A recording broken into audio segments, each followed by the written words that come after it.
Gerakan Mahasiswa Islam Indonesia dideklarasikan pada 17 April 1960 di Gedung Madrasah Mu'allimin Nahdlatul Ulama Wonokromo, Surabaya oleh 13 mahasiswa Nahdlatul Ulama dari berbagai daerah. PMII merupakan wadah kelompok mahasiswa tradisionalis di berbagai perguruan tinggi. Sebagai organisasi kemahasiswaan, posisi PMII menjadi wadah strategis bagi kaderisasi Nahdlatul Ulama dan Indonesia. Terbukti, kehadiran PMII mampu mewarnai gerakan mahasiswa pada saat itu. Membawa nilai-nilai Islam Ahlus Sunnah wal Jamaah dan berasaskan Pancasila, PMII bertekad membawa peradaban baru untuk agama dan bangsa. PMII meyakini dengan prinsip-prinsip Islam Ahlus Sunnah wal Jamaah, yaitu tawasud, tasamu, tawazun, dan i'tidal. Kader-kader pergerakan mahasiswa Islam Indonesia mempunyai pandangan yang komprehensif tentang bagaimana korelasi atau hubungan agama dengan negara, Islam dan Pancasila yang saling menguatkan satu sama lain.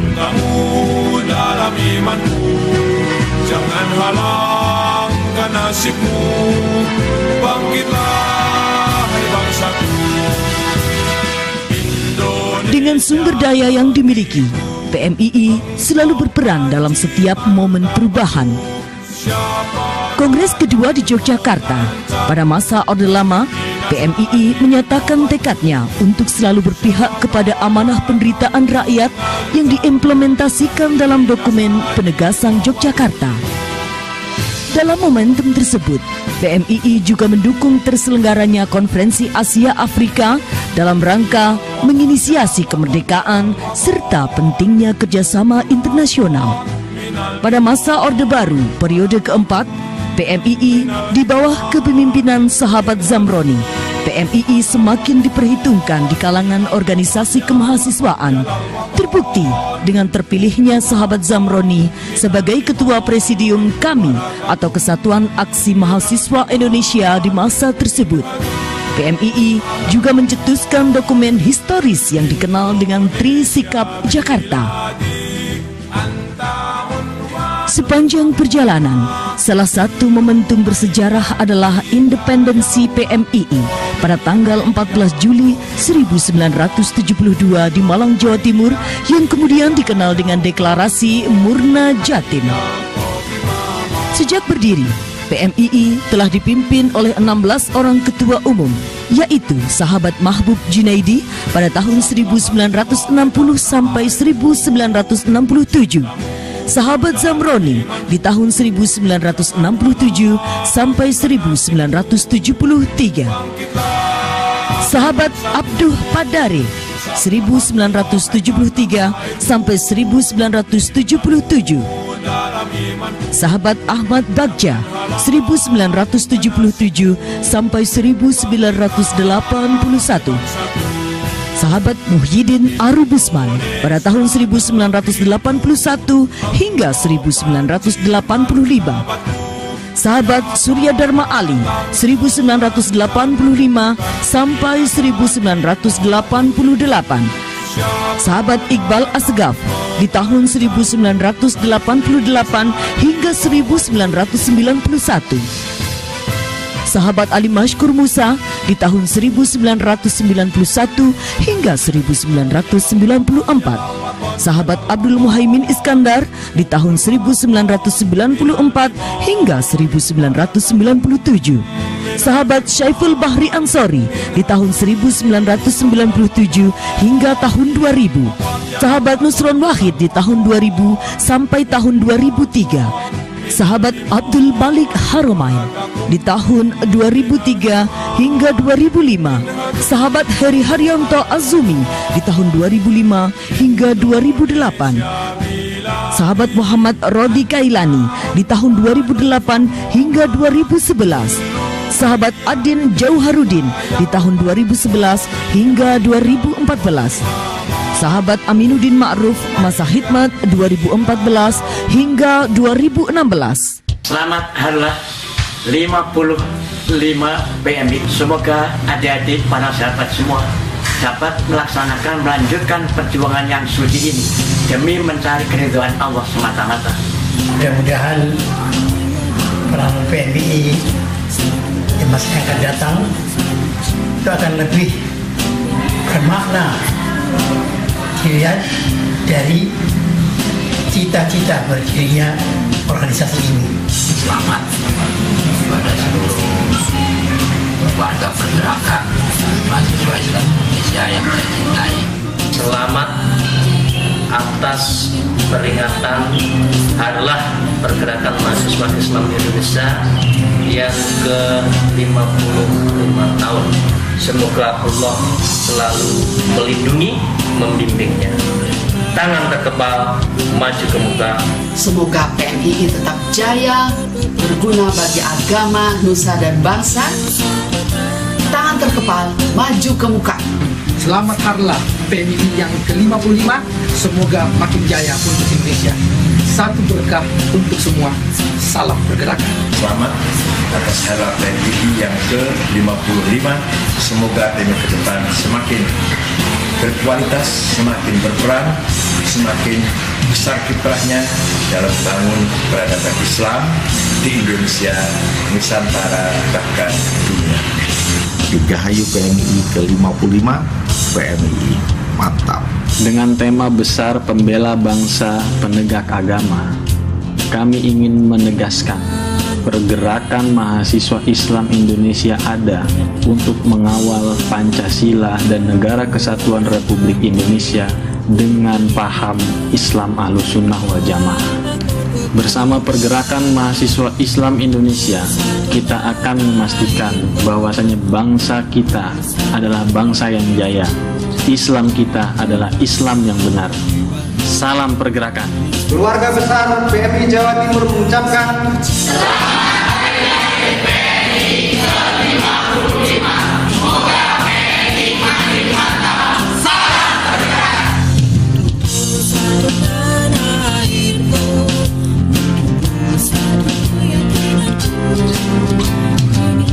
Di bawah kepemimpinan sahabat Aminuddin Ma'ruf, PB PMII masa khidmat 2014 hingga 2016 memiliki misi besar, yaitu revitalisasi PMII sebagai basis kaderisasi Islam Ahlussunnah wal Jamaah.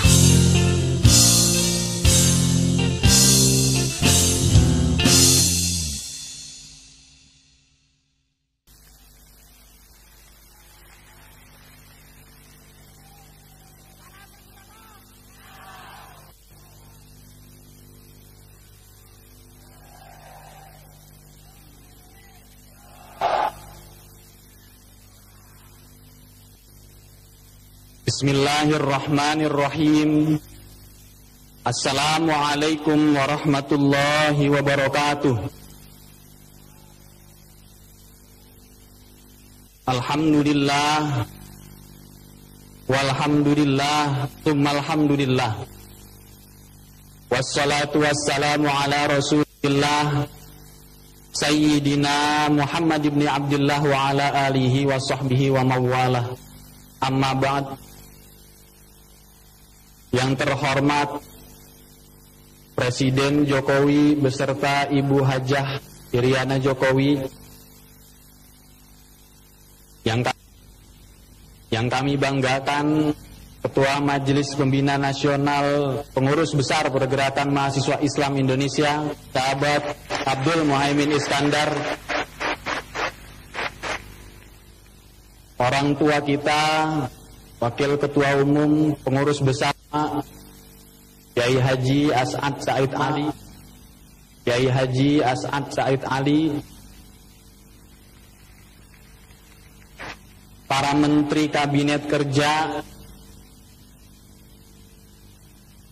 Bapak Menteri Pemuda dan Olahraga Republik Indonesia, sahabat Imam Nahrawi,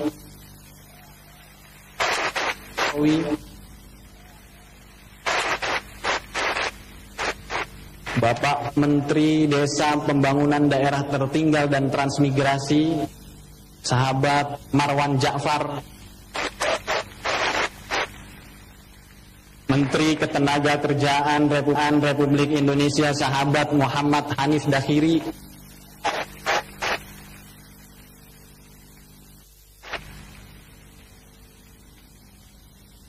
Menteri Agama Republik Indonesia sahabat Lukman Hakim Saifuddin,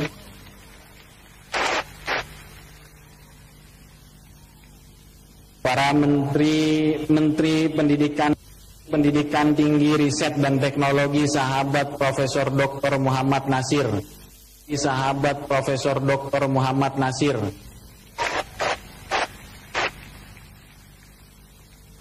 Bapak Menteri Pariwisata Republik Indonesia Bapak Arif Yahya, Bapak Menteri Sekretaris Negara Republik Indonesia Bapak Profesor Dr. Pratikno,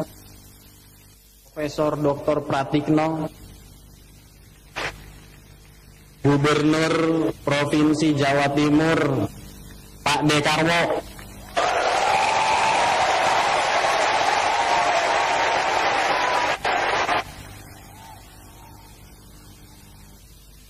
Al-Mukarram Kiai Haji Nurul Huda, pendiri Pergerakan Mahasiswa Islam Indonesia,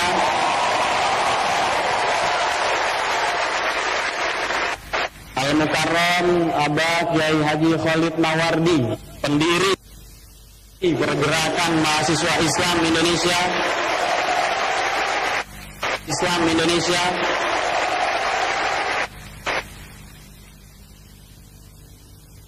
Gubernur Jambi yang juga alumni Pergerakan Mahasiswa Islam Indonesia,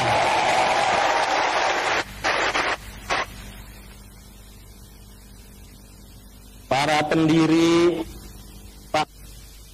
Pak Munzif Nahrawi, pendiri Pergerakan Mahasiswa Islam Indonesia,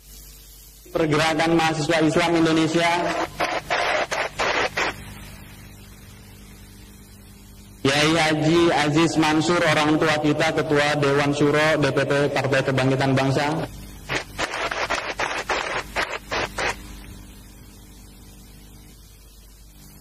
Kiai Haji Ahmad Bagja, Ketua Umum PB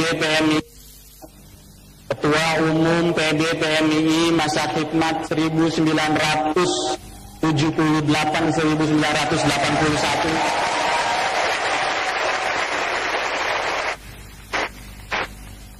sahabat Abdul Malik Haromain, Ketua Umum PB PMII masa khidmat 2003-2005,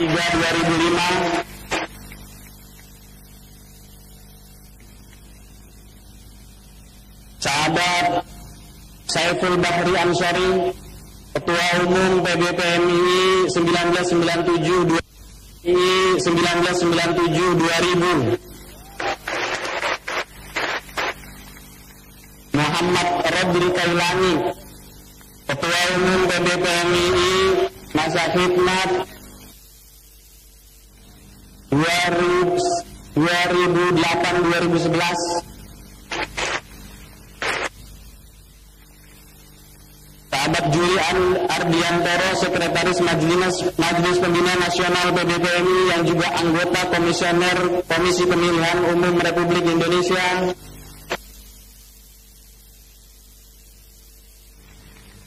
Ketua Umum Pengurus Besar Ikatan Keluarga Alumni Pergerakan Mahasiswa Islam Indonesia, sahabat Dr. Andes Haji Ahmad Mutawam, para pejabat negara, para pimpinan daerah, para pengurus besar Pergerakan Mahasiswa Islam Indonesia masa khidmat 2014-2016,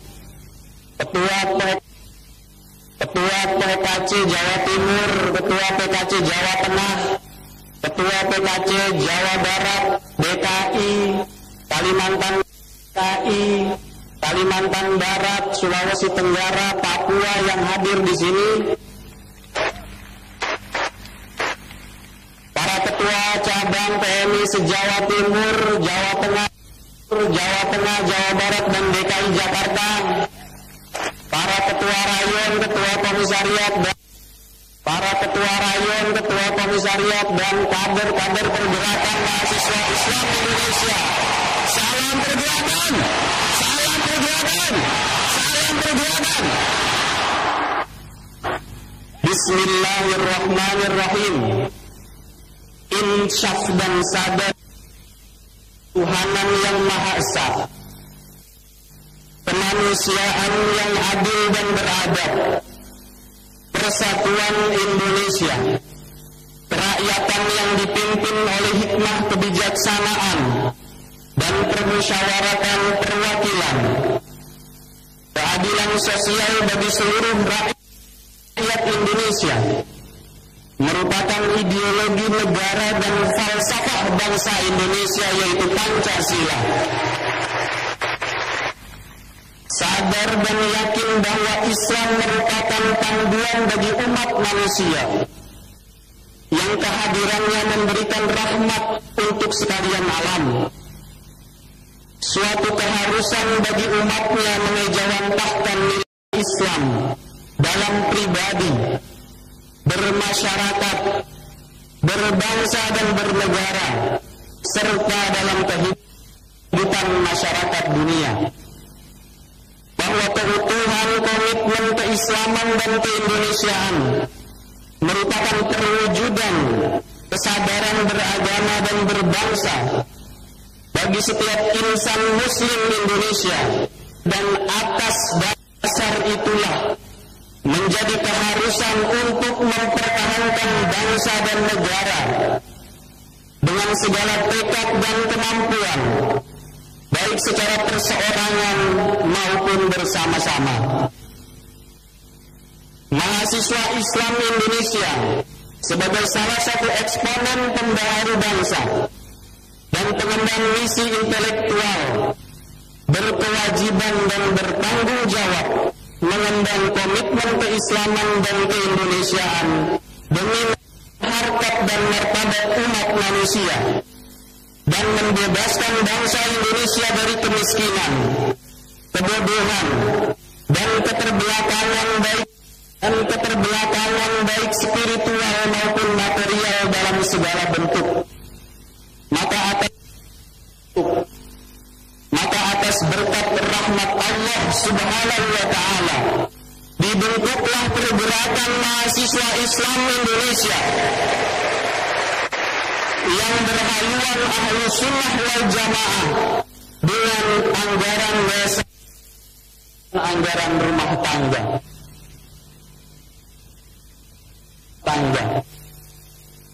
Bapak Presiden Jokowi beserta Ibu Hajah Iriana Jokowi, tadi saya sudah sampaikan muqaddimah dalam anggaran dasar dan anggaran rumah tangga pergerakan mahasiswa Islam Indonesia yang jelas mengatakan Pancasila sebagai ideologi negara yang harus dipertahankan sampai kapanpun.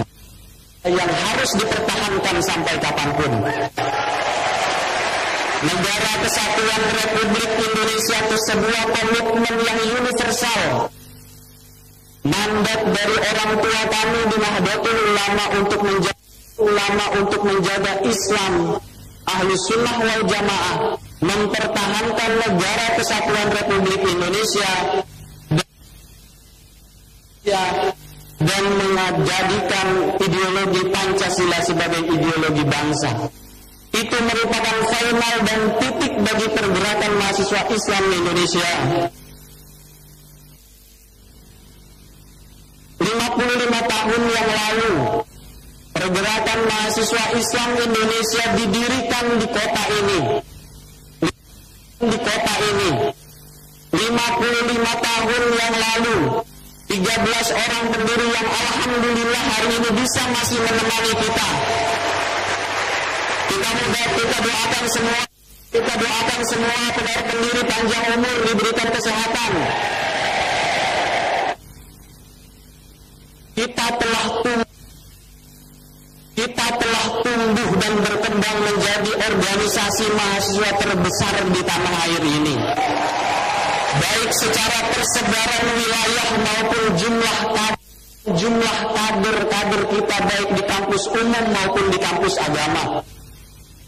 Kita sudah menancapkan atau kita sudah melebarkan sayap di 24 pengurus koordinator cabang yang itu tingkat provinsi. Kita memiliki 228 cabang yang itu tingkat kabupaten dan kota yang menjadikan PMI adalah organisasi terbesar di tanah air. Kita punya 553 komisariat yang terdaftar di pendidikan tinggi. Yang itu semuanya kita persembahkan untuk bangsa, untuk negara Indonesia, dan untuk Nahdlatul Ulama yang kita hormati. Bapak Presiden Jokowi beserta Ibu Haja Iriana Jokowi, sahabat Ketua Majelis Pembina Nasional PBPMI, saya laporkan hari ini merupakan puncak harlah pergerakan mahasiswa Islam Indonesia yang ke-55. Kita sudah mulai dari 3 hari yang lalu. Kita memulai dengan kuliah umum di beberapa kampus di Surabaya. Kemarin malam kita sudah melakukan malam refleksi. Saya ingin menegaskan sekali lagi di sini. Dengan tema pembela bangsa dan penegak agama, PMI siap menjadi garda terdepan dalam pembela bangsa. Ya, ikatan nasionalisme yang kuat. Kita diikat oleh ideologi Pancasila yang hebat. Kita diwajibkan oleh founding fathers Republik ini dan sebagian besar adalah ulama Nahdlatul Ulama untuk mempertahankan negara kesatuan Republik Indonesia. Ya, agama yang kita maknai adalah ideologi kita Islam Ahlussunnah wal Jamaah, bercirikan dengan keindonesiaan. Islam yang punya prinsip-prinsip tawasud, tawazun, tasammud dan i'tidal. Mengedepankan toleransi, mengedepankan kasih sayang dalam berdakwahnya, dan oleh karena itu acara kita adakan di masjid. Masjid menjadi simbol klaim keislaman yang harus sahabat-sahabat rebut baik di kampus maupun di pesantren maupun di masjid-masjid umum seperti Masjid Nasional Al-Akbar ini. Sahabati pergerakan mahasiswa Islam Indonesia yang pada malam hari ini hadir di sini. Salam pergerakan.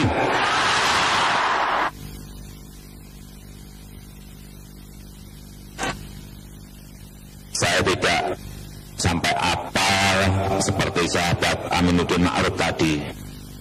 Semuanya disebut dan apa di luar kepala. Saya sudah tua. Jadi nggak seapa kayak Ketua Umum PMII. Pertama-tama mari kita memanjatkan puji dan syukur kehadirat Allah Subhanahu wa Ta'ala yang telah melimpahkan segala rahmat dan hidayahnya kepada kita sekalian. Dan sholawat dan salam tidak lupa kita haturkan pada Nabi besar Muhammad SAW yang terus kita nantikan syafaatnya di hari kemudian. Bapak Ibu, sahabat-sahabati, saya ingin menyampaikan sedikit mengenai permasalahan dan tantangan yang kita hadapi ke depan. Dan juga masalah-masalah yang sekarang dan mungkin setahun 2 tahun ini kita hadapi.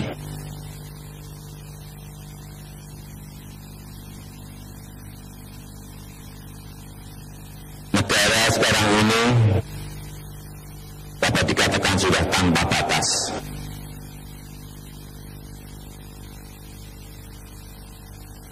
Paspor di Uni Eropa sudah tidak dipakai, KTP apalagi.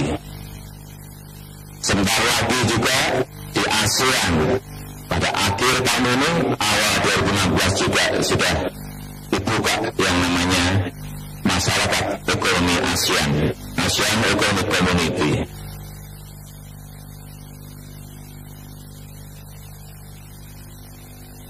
Begitu nanti lalu-lalang sisi ekonomi terutama, dan mungkin sisi ideologi juga kalau kita tidak hati-hati. Bahkan tiap hari kita lihat. Oleh sebab itu akan saya sampaikan mengenai hal-hal yang berkaitan dengan keadaan kita saat ini.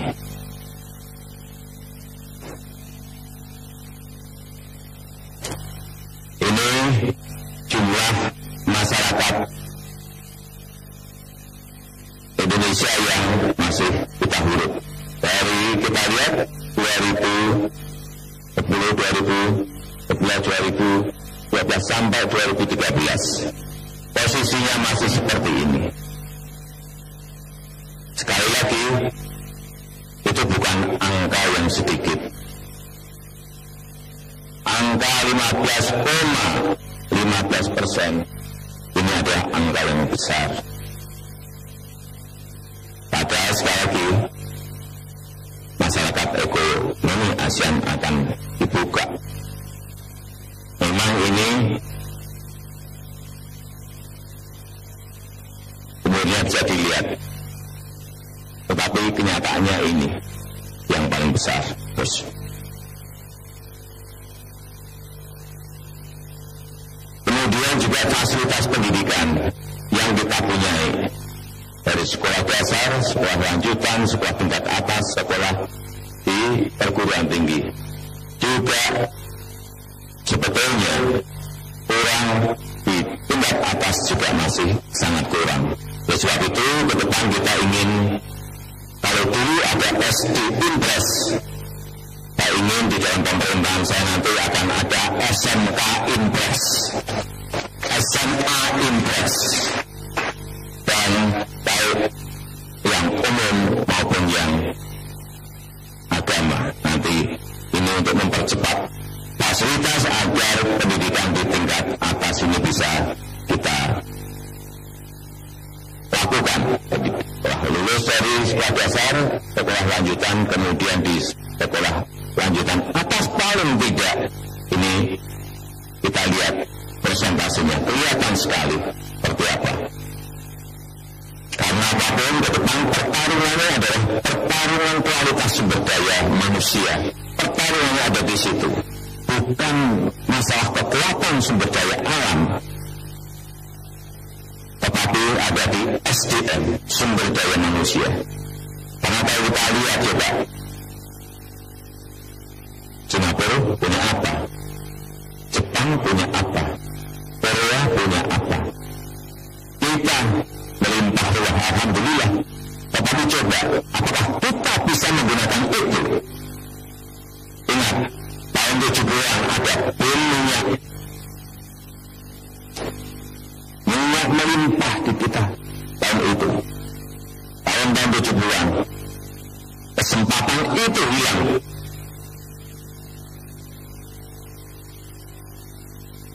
Dan kita tidak bisa membuat sebuah fondasi pembangunan yang baik. Tahun 80 kita ingat ada gunung kayu. Tebang. Kita lupa tidak membangun industri hilirnya. Minyak juga tidak membangun industri hilirnya. Lupa lagi tidak bisa membuat fondasi untuk pembangunan, untuk kesejahteraan rakyat kita. Diulang lagi, hampir diulang lagi ini. Minerba, tidak dilihat, batu bara. Bayangkan batu, ini masa SDM, batu bara. Yang kita mempunyai kekayaan yang sangat besar. Diekspor mentah-mentahan, raw material semuanya. Ada di situ kita kunci kita mempunyai kekuatan energi di situ. Diekspor ke negara yang lain, mereka membangun industri dengan batu bara kita, produknya masuk ke Indonesia, kita membeli produk-produk mereka. Betapa itu sebuah kesalahan menurut saya. Kenapa tidak kita kunci, kita miliki?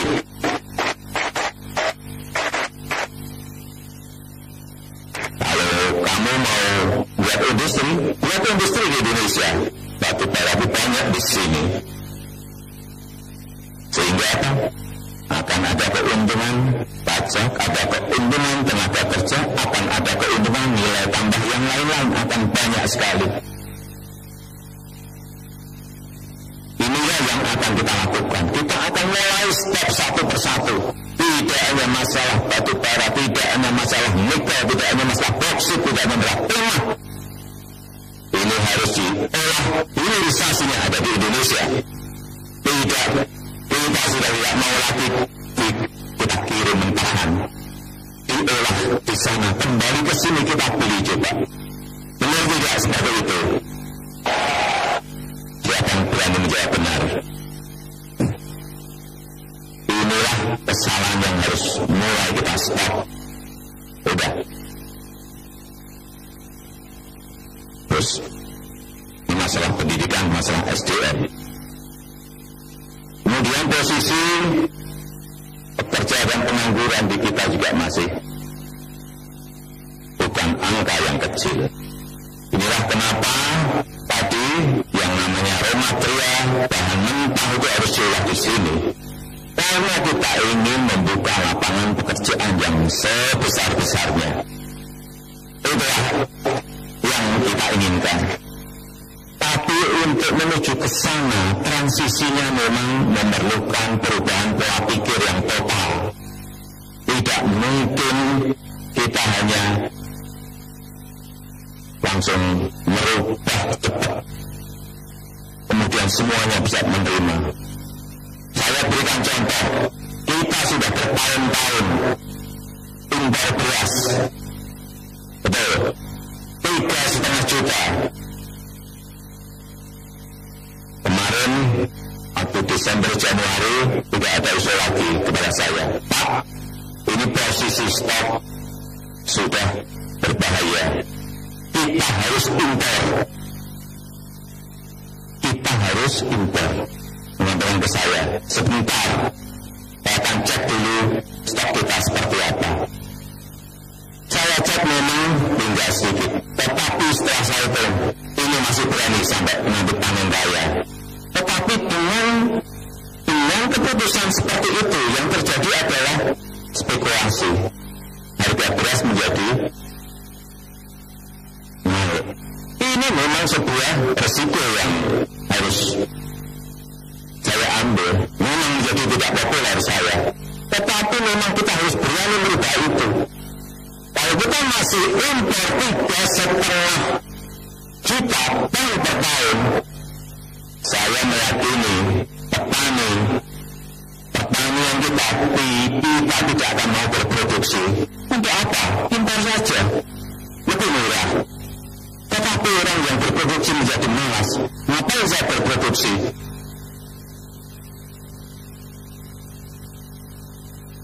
Inilah yang sering saya sulit menjelaskan. Tetapi memang harus ini dijelaskan secara gamblang. Memang menahan seperti itu juga ada risikonya. Kalau kita tidak impor berarti harganya akan naik. Tetapi kalau kita impor ini akan dari dulu sampai sekarang kita akan begitu terus. Impor terus dan petani menjadi tidak rajin untuk berproduksi. Jagung juga sama.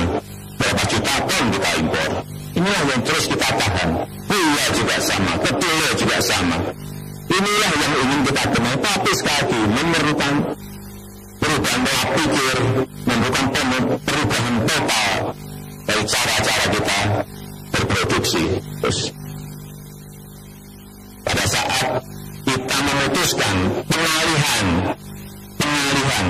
subsidi BBM dari yang konsumtif kepada yang produktif, coba semuanya demo.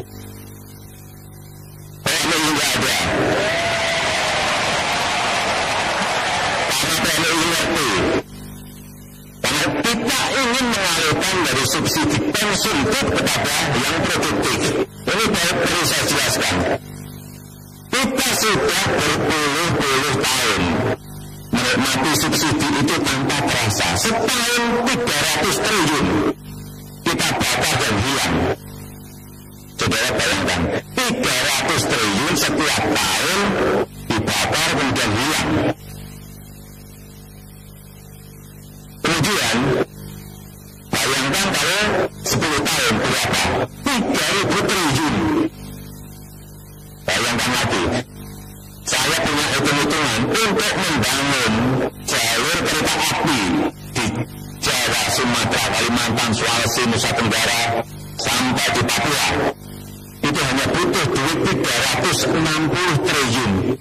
Tapi sampai saat ini kita tidak bisa membangun. Karena apa? Tiap hari kita bakar yang namanya BBM itu dengan subsidi. Kenapa yang dulu-dulu tidak berani memotong, mengalihkan ke yang produktif? Karena masalah popularitas. Saya tahu, saya sudah diingatkan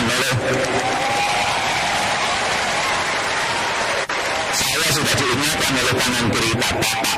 Kalau itu nanti dialihkan dengan subsidi dari yang konsumtif dipakai kendaraan, jadi kemudian dialihkan kepada sektor produktif, di pertanian, di perikanan, di infrastruktur. Hati-hati, Bapak bisa jatuh popularitasnya. Saya sampaikan, itu resiko sebuah keputusan.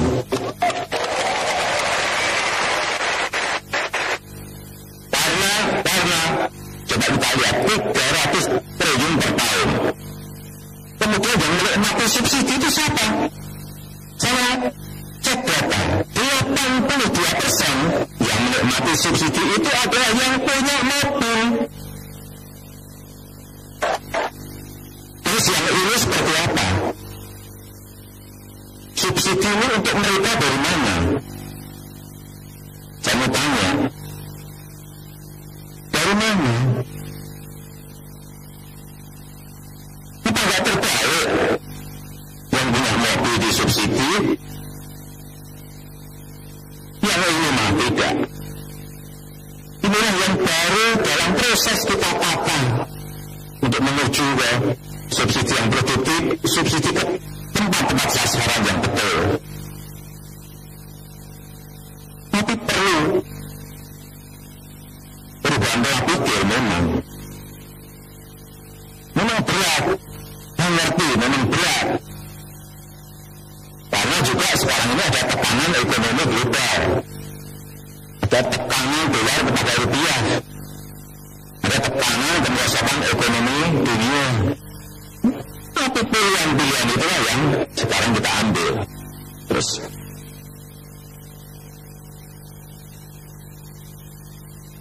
ini tantangan kemiskinan, yang kedua tantangan narkoba. Saya perlu menyampaikan, di Indonesia sekarang ini meninggal mati karena narkoba sehari 50 orang. Sehari. Kalau setahun 18.000. Ada 1,2 juta. 1,2 juta yang sudah tidak bisa direhabilitasi. Jadi tinggal menunggu.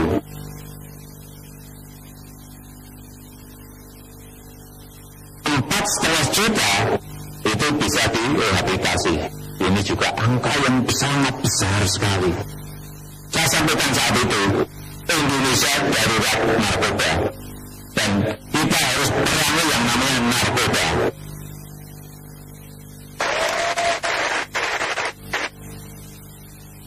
Sehingga gerasi yang masuk ke meja saya tanda tangani ditolak. Semuanya saya tanda-tangani ditolak. Tapi ada yang bertanya, Pak, ini yang 11 kok enggak didor-dor terus ini? Ini ada proses-proses hukum yang harus dilalui dengan cermat. Tidak hanya, dan itu putuskan adalah Kejaksaan Agung. Saya sudah tidak ikut-ikut. Hanya di sana. Wilayah saya hanya operasi ditolak presiden, hanya itu. PMI ini dukung enggak? Hukuman mati.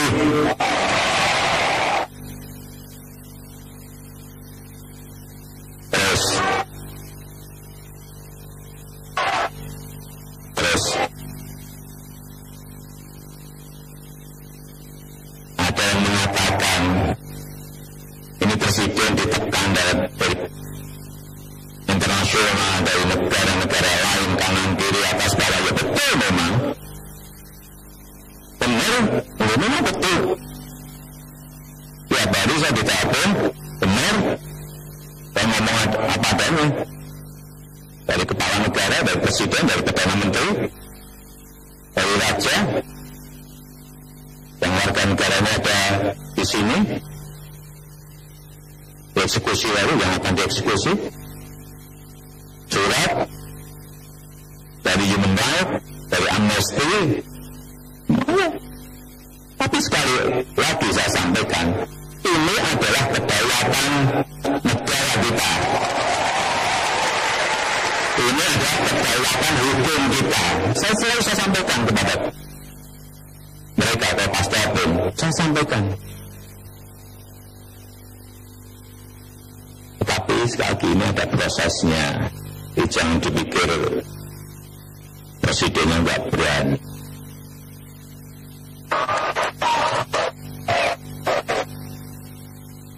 Terus kemudian juga ini tadi sudah disampaikan oleh sahabat Aminuddin mengenai radikalisme, mengenai ISIS. Siapa yang bisa menangkal itu? PMI betul. PMI betul. Tadi sudah cerita banyak dengan ketua umum. Kita siapa? Ya memang harus siap semuanya. Ya bisa negara sebesar kita ini, bayangkan negara sebesar kita, 300 lebih etnis dan bahasa daerah, dari ujung barat sampai ujung timur, Sabang sampai Merauke, coba 17.000 pulau. Saya setiap ketemu kepala negara, kepala pemerintahan, mereka saya terangkan 17.000 pulau Indonesia, 300 etnis lebih. Ada 2/3 adalah air, 250 juta penduduknya. Banyak yang bertanya ke saya, mengelolanya seperti apa? Betapa sangat sulitnya. Ya betul. Oleh sebab itu dengan NKRI, dengan kebinekaan kita,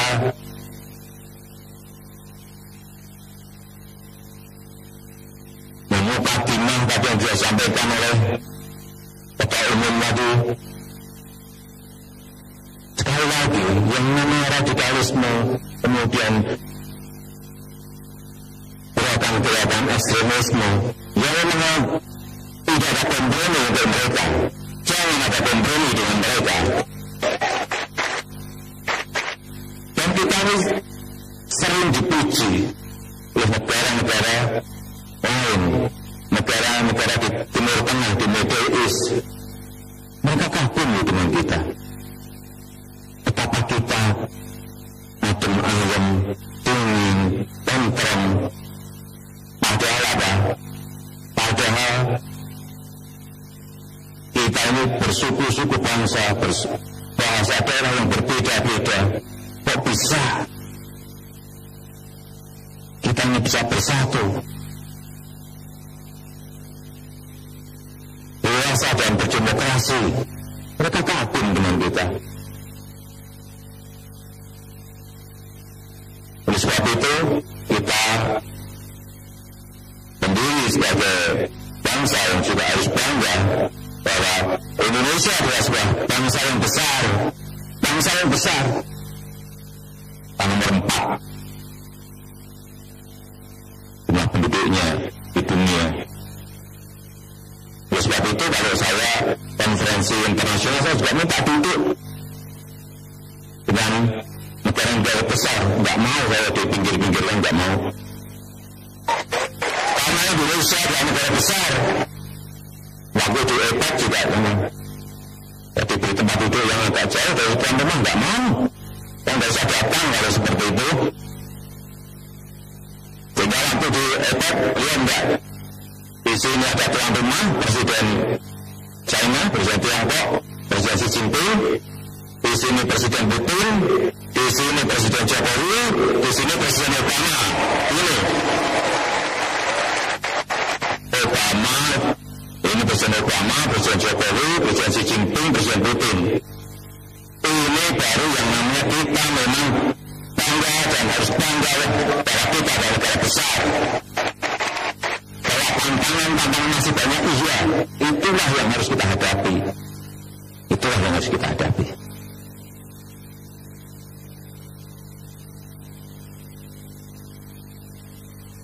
Saya kira itu yang bisa saya sampaikan pada kesempatan yang baik ini.